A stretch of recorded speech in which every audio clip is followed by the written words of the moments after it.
Good morning, I'm the Reverend Steve Page from St. Patrick's Anglican Church, and you're listening to the Daily Devotional Moment on CFMQ sponsored by the Hudson Bay Ministerial. This month I'm drawing images of Christian faith and spirituality from the world of sports, and we're talking hockey today. Let's go back to the 1985-86 NHL season and playoffs. The Montreal Canadiens, they've always been one of my favorite teams, and that year they were a funny mix of rookies and veterans. On the veteran side, they had Bob Gainey as captain. They had Larry Robinson anchoring the defense. I used to have his poster on my wall when I was a kid. They had Mario Tremblay and other veterans, and they all contributed some serious minutes. Mario Tremblay, in fact, it would prove to be his final season. Several other players also were still there from their dynasty teams of the late 1970s. But the Canadiens that year mixed in no less than 8 rookies, including rookie scoring leader Kjell Dahlin, right winger Stéphane Richer, and a goalie by the name of Patrick Roy. All of these were rookies, and they had others as well. And the result of this blend was a strong team that finished second in the Adams division to the Quebec Nordiques. They might have finished first, but had a bit of a poor month of March where they lost 9 games out of an 11-game stretch. But come the playoff time, the Canadiens swept the Boston Bruins in the first round.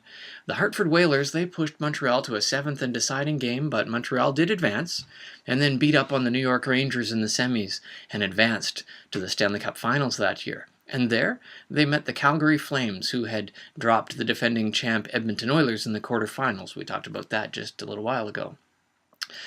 Calgary had home ice advantage that year, and they took advantage and won the first game 5-2.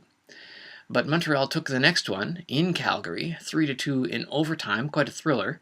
And then back in Montreal, they took games 3 and 4. So now Montreal had a 3-1 series lead, and the Canadiens headed back to Calgary, where they won a 4th game in a row and claimed Montreal's league-leading 23rd Stanley Cup.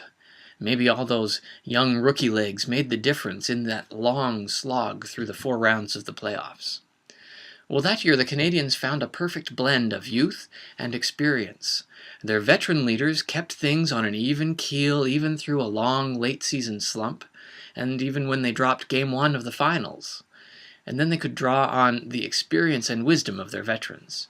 And the rookies had key roles to play as well, especially Patrick Roy. He won the Conn Smythe Trophy that year as playoff MVP for his 15-5 won-lost record and his amazing 1.92 goals against average during the playoffs. Now, Montreal had this terrific mix of young and old. They had a mix of Canadian, American, and European players.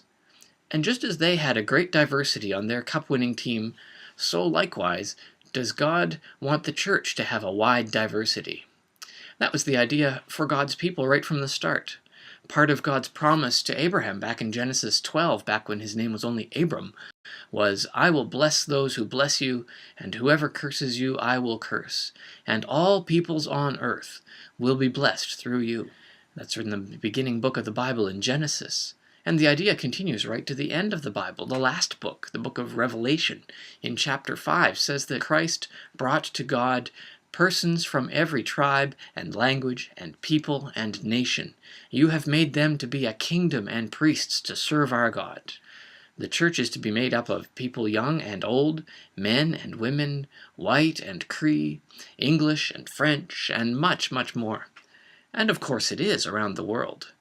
But this great unity, this gathering together of all manner of people, should be reflected right here in our local churches as well. That's one reason it makes me sad to see, frankly, my generation largely absent from so many churches. They are not only weakening their own spiritual journey, but their absence also hurts those who remain. When the church is only a group of gray-haired white people, if I may put it that way, then we fall short of being the amazing force for good that God has called us to be.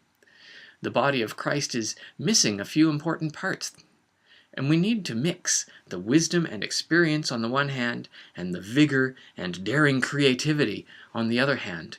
We need the perspective of people from all backgrounds, rich and poor, new immigrant, long-time resident, youth and middle-aged and senior, outgoing and introvert. There is an important place in God's church for you all. We'll see you this weekend. For St. Patrick's Church, I'm Steve Page.